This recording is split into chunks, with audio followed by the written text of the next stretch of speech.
Who would love to gain more energy and perhaps lose a few pounds?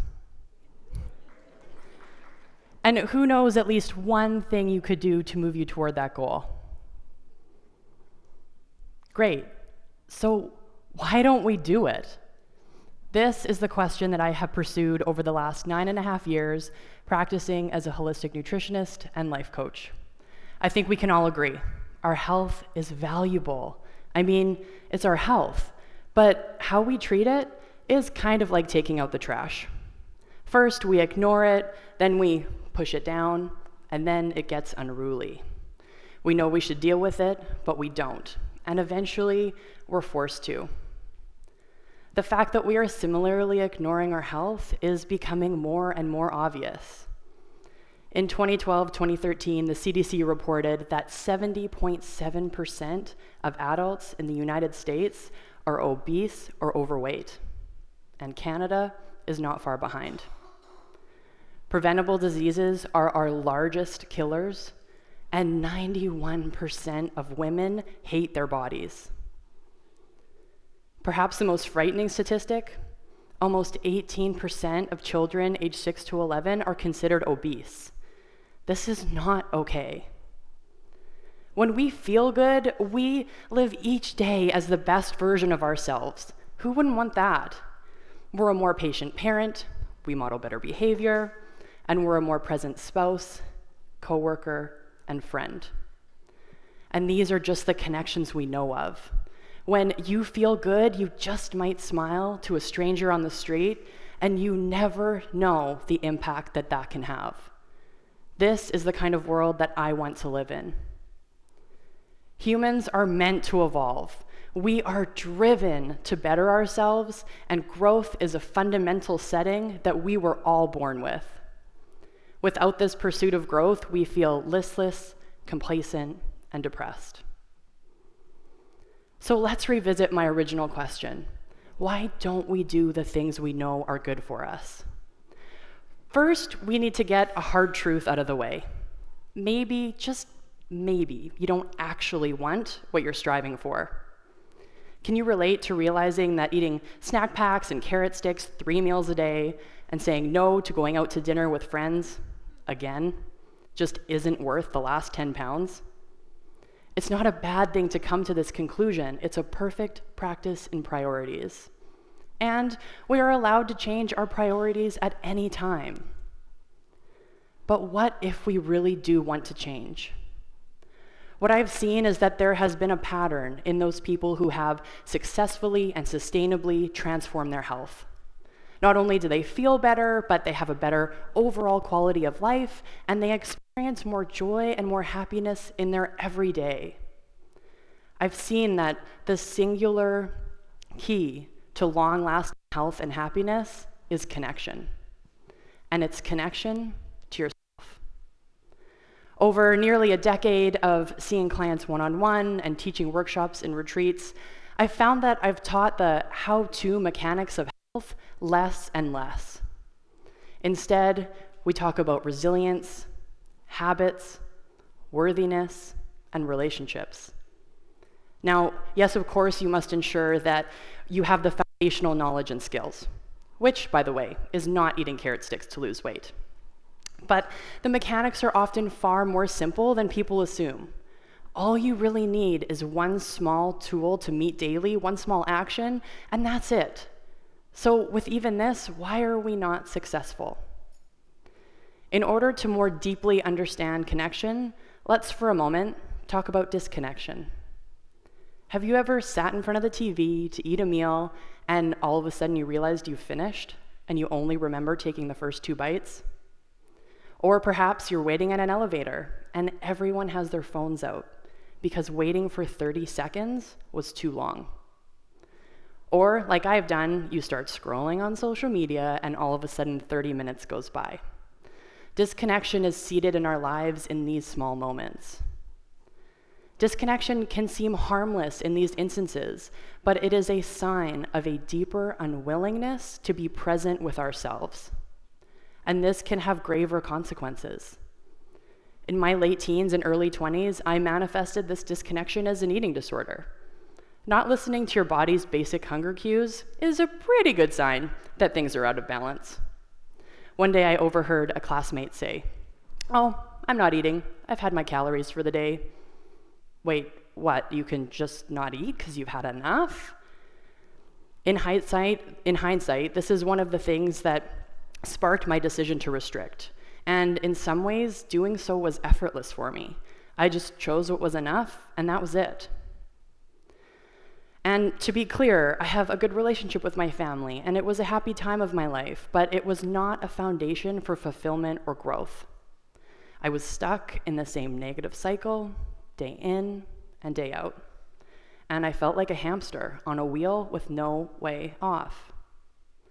This all came to a head when I was healing, and I was diagnosed as being allergic to food.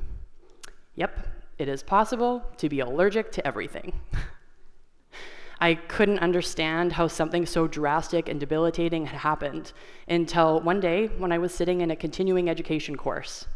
We were talking about how to foster self-love and self-connection in our clients, and I had to put up my hand and ask, but how do we do that? I was met with many blank stares, and I realized in horror that I had no idea how to truly care for myself. I was so disconnected that I didn't know who I was or what I needed to feel good. And this is where my true healing began. On the flip side, I have seen so many instances of people deciding to forge a deeper connection with themselves, and they've lost weight and healed relationships and grasped onto joy between the cracks of desperation.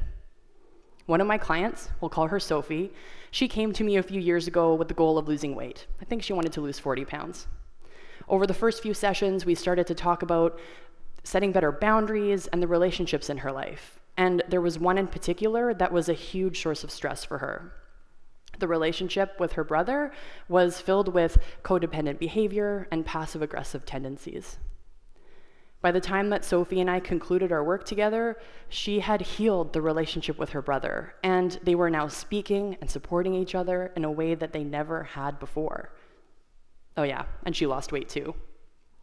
You see, magic happens when we actively create a deeper connection to what makes us tick, what brings us joy, and what we need to feel our best. You know those people who are annoyingly self-assured? Like, not in a cocky way, but in a way that they really know what they want and they aren't swayed by what others think? That's self-confidence in a way that signals a deep connection. So connection seems like a broad idea, but the good news is that it's made up of a few simple components that are available to everyone. I'd love to share with you my 4 keys to connection. The first is awareness. Just like the cliche, you need to know how aware you already are in order to give yourself constructive feedback to grow. While awareness is a crucial first step, there are a few more things that are needed in order to get us into action to truly transform our lives. The second is honesty. Who has been really, really honest with themselves over the last couple of weeks, months, years? You need to come to yourself and lay it all out. Yes, it may be uncomfortable. Yes, it can bring stuff up. And yes, it may be hard to face. But we must move through these emotions in order to move forward in our lives. And this is where the third part of our recipe is key: compassion. You have to pour that on yourself like honey. What compassion looks like is deciding to take an outsider view to your thoughts and your actions and respond objectively and with feelings of love and acceptance. Now, I don't expect this to be easy or to even feel natural at first, but self-compassion is a practice that must be cultivated. And 4, self-trust. You need to know that when you say you'll do something, you will. Self-trust is like a muscle, and it must be built slowly over time. You can't expect to pick up a 50-pound dumbbell, perhaps committing to a year course, when previously you could only handle 10 pounds. It's totally okay and acceptable to start really small here, and in fact, it's what I recommend. Promise yourself not to hit the snooze button, eat a veggie-rich lunch every day, or go for a 10-minute walk after dinner. With these foundational habits, you can create anything you want. The last crucial piece is to make a committed decision to pursue your growth. A committed decision will move mountains with far less effort than you could imagine. And now I would love to share with you 2 practical tools that you can use in order to help foster that self-connection and also move you forward in your life. The first is my 2-minute rule. 2 minutes of deep breathing or something that brings you joy every day. You know that feeling when you're sitting on a beach and you're relaxed and you can feel the sand in your toes and the sun on your face? That kind of deep relaxation and peace. Maybe for you, it's snuggling in bed, sharing a hug with your kids, or watching the sunset. Drop into that feeling for 2 minutes a day, no matter what. The second is to create a non-negotiable keystone habit. From your newfound connection, you can set an intention and then break that down until you find a singular action that will move you toward that goal. Now, there are 2 requirements to this one. 1, it must take you less than 10 minutes, and 2, you must do it every day. Common examples of this are organizing, tidying, moving your body, or journaling. And now with this one, don't take yourself too seriously. Treat it like a self-experiment where, just like in real science, you just may fail more than you succeed. Expect it, learn from it, course correct, and never stop taking action. I trust that this will stay with you in some small or big way, and as Marianne Williamson so famously says, our deepest fear is not that we are inadequate. Our deepest fear is that we are powerful beyond measure. And what I say is, don't be afraid of the powerful person that you are meant to evolve into. Thank you.